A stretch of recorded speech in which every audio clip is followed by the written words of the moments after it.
నీవే యేసయ్యా, నీవే యేసయ్యా. ఒకరోజు దేవుడు కూడా మిమ్మలను వాడుకుంటాడు. పేతురును వాడుకోలేదా? పేతురును పిలుచుకున్నాడా లేదా? అందుకే అతను ఏమన్నాడు? కేఫా, నువ్వు రాయివి. ఆ 3 పదాలు కూడా మనం వివరించి నేర్చుకుందాం. కేఫా, నీవు రాయివి, నీ పైన రెండో విషయము, నీపై నేను సంఘమును నిర్మిస్తాను. 3వ విషయం ఏంటి? నరక శక్తులు ఎవ్వరు కూడా దానిని జయింపచాలరు. చూడండి ప్రియ సహోదరి సహోదరులారా, ఇంతటి గొప్ప అధికారం ఇది. కథోలిక సంఘంలో ఉన్నటువంటి ఈ అధికారాన్ని ఎవరు కూడా ధిక్కరించి వెళ్ళవలసినటువంటి అవసరము ఉండబోదు. ఎవరు ప్రయత్నించినా కూడా అది జరగదు. అందుకని మనం వాక్యంలో వింటాము ప్రియ సహోదరి సహోదరుల, రోమిన్కి రాసినటువంటి లేఖ 12:3 వచనం చూడండి.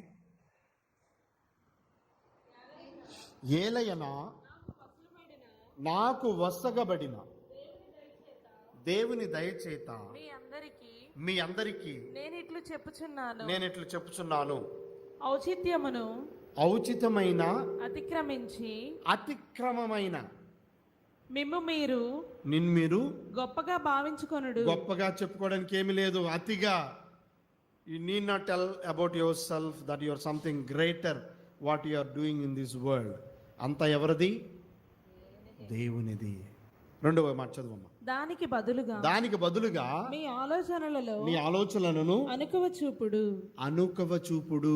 అందుకే ఒక కీర్తనకారుడు అంటాడు, ఏమివ్వగలను యేసయ్యా, ఏమీ లేదే ప్రభునాదంటూ,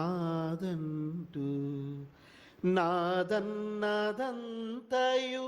నీదే, నే జీవించడం నీ కృపయే, నే జీవించడం నీ కృపయే.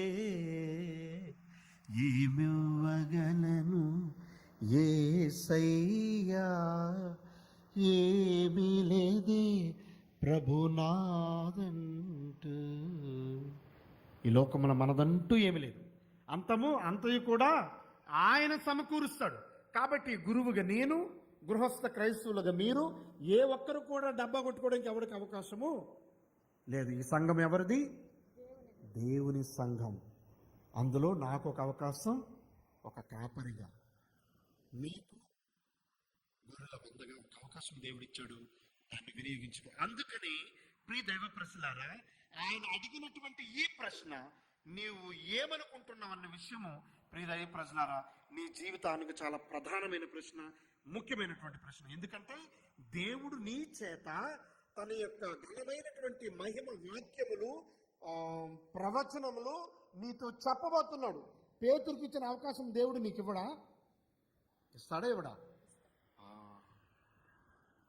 పలు రకాలుగా ఇస్తాడు, పలు విధాలుగా ఇస్తాడు. ఉదాహరణకి మొదటి పట్టణం తీసుకోండి. ఏం జరిగింది ఈరోజు? దేవుని యొక్క ఉనికిని ఎవరికి అర్థం కాలేదు. 2వ పట్టణం ఏం చెప్పబడుతుంది? ఆయనను నీవు గ్రహించగలవా? ఆయనకు సలహా ఇవ్వగలవా? ఆయన నువ్వు ఎక్కడైనా ఎదుర్కొనగలవా? అంత శక్తి ఈ లోకంలో ఎవరికి కూడా లేదు. కానీ ఆయన ఉదారత, ఆయన కృపను బట్టి మనకు అన్నీ కూడా ఇవ్వబడతాయి. మొదటి పట్టణంలో మనం చూస్తున్నాము, షబ్నా అన్నటువంటి ఆ వ్యక్తికి దేవుడు ఏమిచ్చాడు? ఒక అధికారాన్ని ఇచ్చాడు. ఆ తాళం చెవులు మెడలో వేసుకున్నాడు, అధికారాన్ని ఇచ్చాడు. అధికారం ఇచ్చిన తర్వాత తాను కాస్త దుర్వినియోగపరచడం జరిగింది.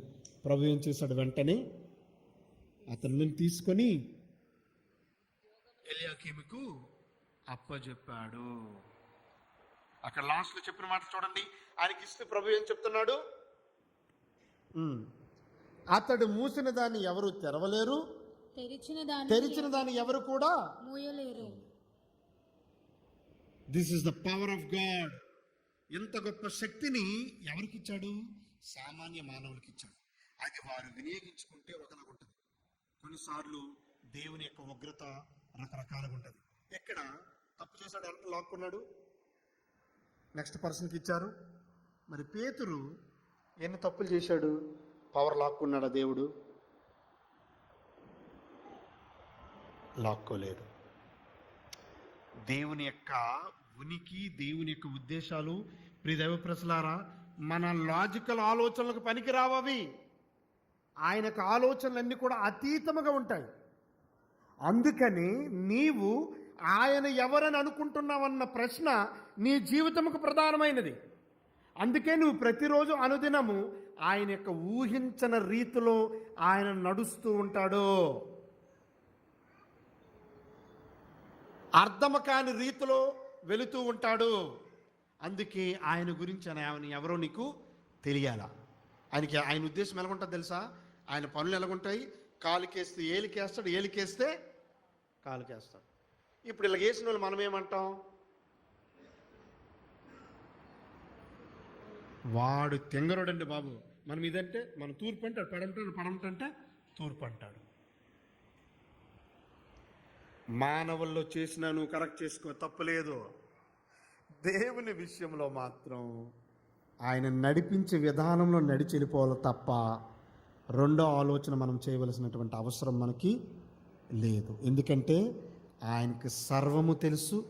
ఆయన వేసిన మెలుకులో ఆ మెలుకుని ఎలా తప్పించాలో కూడా ఆయనకి తెలుసు. నీకు అర్థం కాకపోవచ్చు, ఆయనకు మాత్రం తెలుసు. అందుకని ప్రియ సహోదరి సహోదరులారా, ఇప్పుడు పేతురు గారికి అయితేనేమి, ముందున్నటువంటి పాత నిబంధనల వారికి ఇచ్చిన అధికారం అయితేనేమి, ఈ అధికారము వీరికి ఇచ్చిన తర్వాత ప్రియ దైవ ప్రజలారా, ఎక్కడ కూడా దానిని వంకరగా తీసుకువెళ్లకుండా నడిపించింది ఎవరు? దేవుడు. God alone will lead our life, not anybody else. ఇంకెవరూ కాదు, దేవుడు మాత్రమే మన జీవితమును నడిపిస్తారు. ఆయనకి సర్వమును తెలుసు. అందుకనే మీకు పోయినసారి చెప్పాను, కొరింథీయులకు రాసినటువంటి మొదటి లేఖ 1వ అధ్యాయము 25వ వచనం చూడండి. ఏలయనా దేవుని అవివేకమని బాగా జాగ్రత్తగా ఆలకించండి మాట. దేవుని అవివేకమని తోచినది మానవుని వివేకము కంటే గొప్పది. దేవుని బలహీనత ఉంటుందా? అవివేకం ఉంటుందా?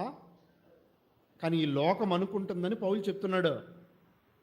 వీళ్ళు అనుకుంటున్నారు దేవుడు బలహీనుడు, అవివేకి అని వీళ్ళు అనుకుంటున్నారు కదా. అది దేనికంటే గొప్పదంట? మానవుని శక్తి కంటే, మానవుని వివేకము కంటే గొప్పది. అందుకే ప్రియ సహోదరి సహోదరులారా, ప్రభువు మిమ్మల్ని అడిగిన ప్రశ్న, మీరు సిద్ధపాటు అవ్వాలా లేదా? ఏమి అడిగారు ప్రశ్న మిమ్మల్ని? నేను ఎవరని మీరు అనుకొనుచున్నారు. ఈ సమాధానం ఎవరు చెప్తారు మీకు? దేవుడు చెప్తాడు. ఎప్పుడు ఎలా చెప్పాలన్నది మోషే ఒక మాట అంటాడు, ప్రభువా నేను నత్తివాడిని, నేనేం మాట్లాడాలో తెలీదు, నేను అక్కడికి వెళ్ళి నేనేం చెప్పాలి అంటే ప్రభు ఏమన్నాడు, ఏమీ తొందరపడక గాబరపడక అక్కడ నీవు ఏం మాట్లాడాలో నేను నేర్పిస్తాను, నేను చెప్తాను, నువ్వు అదే మాట్లాడతావు. ఈరోజు ప్రియ సహోదరి సహోదరులారా, నీ జీవితం కోసం, నీ కుటుంబ జీవితం కోసం, సమాజం కోసం అందరం కూడా ఏవేవో తెలివైన వాళ్ళుగా మనం ప్రవర్తించి, తెలివైన వాళ్ళు మనం అనుకొని మనం ముందుకెళ్ళిపోతూ ఉన్నాం. నిజానికి నడిపిస్తుంది ఎవరు? నిజానికి దాన్ని జరిపిస్తున్నది ఎవరు? దేవుడు. అందుకే నీ విశ్వాసము ప్రియ దైవ ప్రజలారా, ఇలాంటి విశ్వాసం పనికిరాదు. అందుకని మనం వాక్యంలో చూస్తున్నాం ప్రియ సహోదరి సహోదరులారా, దేవుని యొక్క అనుగ్రహం. ఎఫెసీయులకు రాసినటువంటి లేఖ 2:8 వచనం చూడండి. ఏలయనా విశ్వాసము ద్వారా దేవుని వరము వలననే మీరు రక్షింపబడితిరి. అది మీ స్వయం కృతం కాదు, అది మీ స్వయం కృషి కాదు, దేవుని కృపయే. ఈరోజు మనం ఏది కూడా ప్రియ సహోదరి సహోదరులారా, దేవుని కృపను బట్టి, దేవుని అనుగ్రహమును బట్టి, ఆయన వరమును బట్టి రక్షించబడుతున్నాము, ఈ లోకంలో జీవించగలుగుతున్నాము. కాబట్టి నీ విశ్వాసం అన్నది ఏదో సాదాసీదమైన విశ్వాసము, టెంపరీ, ఏదో ఊరకన గుడికొద్దాం వెళ్ళిపోతుంది, నథింగ్ డూయింగ్. మీరు చేయవలసినంత కూడా అదిగో ఆయన గురించి అన్వేషణ మొదలు పెట్టాలా. ఆ అన్వేషణలోనే ప్రతిరోజు దేవుడు నీకు కనిపిస్తాడు, మాట్లాడతాడు, ఆయన గురించి నీకు విశదపరుస్తాడు, ప్రతిది కూడా నీకు ఎరుకపరుస్తాడు. He will reveal, he will give the revolution. యోహానికి రెవల్యూషన్ ఇచ్చాడు, దర్శనం ఇచ్చాడు దేవుడు. ఆయన వెతికాడు, ఆ దర్శన భాగ్యాన్ని ఆయనకి ఇచ్చాడు, చక్కనైన దర్శన గ్రంథాన్ని ఆయన రాయగలిగాడు. అందుకే ప్రియదేవ ప్రశ్నలారా, ప్రతి ఒక్కరి చేత దేవుడు ప్రవచనం పలికిస్తాడు. అందుకే పేతురు ఏ విధంగా అయితే సిద్ధమయ్యాడో అలా ప్రభు అడగగానే దేవుడు అతనికి అనుగ్రహించి నువ్వు దేవుని కుమారుడైన క్రీస్తు అని చెప్పగలిగాడు. ఒకరోజు నిన్ను అడిగినప్పుడు నువ్వేం చెప్తావు? ఇప్పుడు మిమ్మల్ని నేను అడిగానంటే ఏం చెప్తారు? యేసు ప్రభు మీకు ఏమవుతారని మీరు అనుకుంటున్నారు అని చెప్పండి. ఏం చెప్తారు? ఒకరికి దేవుడు, ఇంకా నీకేమవుతాడమ్మా?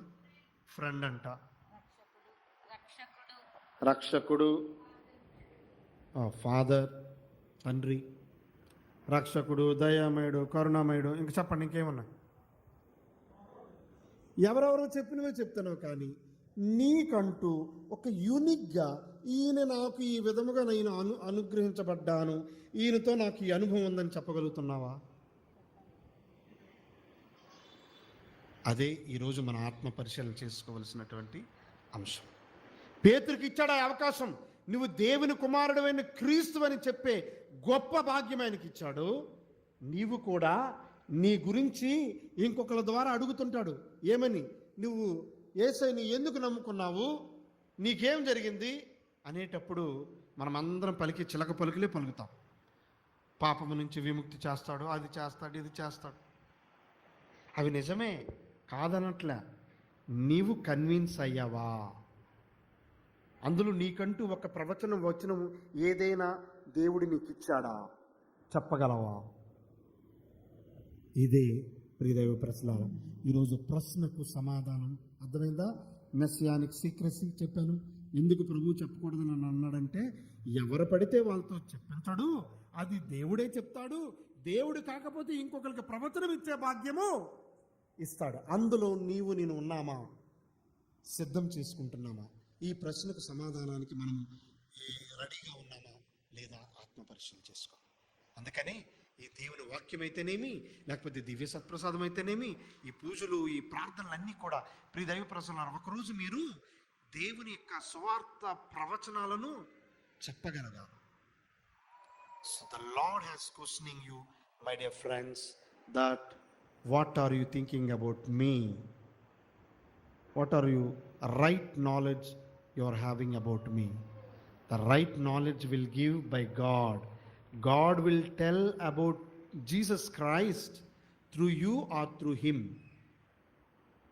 Therefore, you ask the Lord the ability to prophesize, to prophecy, to give the prophecy. We need to get the ability and the opportunity. So therefore, prepare yourself to get the ability and the opportunity from God. From you, the prophecy should go to the people. You have to give the answer, at the same time you give witness to others. కాబట్టి ప్రియదేవ ప్రశ్నలారా, దేవాది దేవుడు ఈ గొప్ప సందేశమును మన యందు భద్రపరిచి ముందుకు నడిపించాలని కోరుకుందాం. ఆమేన్, ఆమేన్, ఆమేన్, ఆమేన్, ఆమేన్.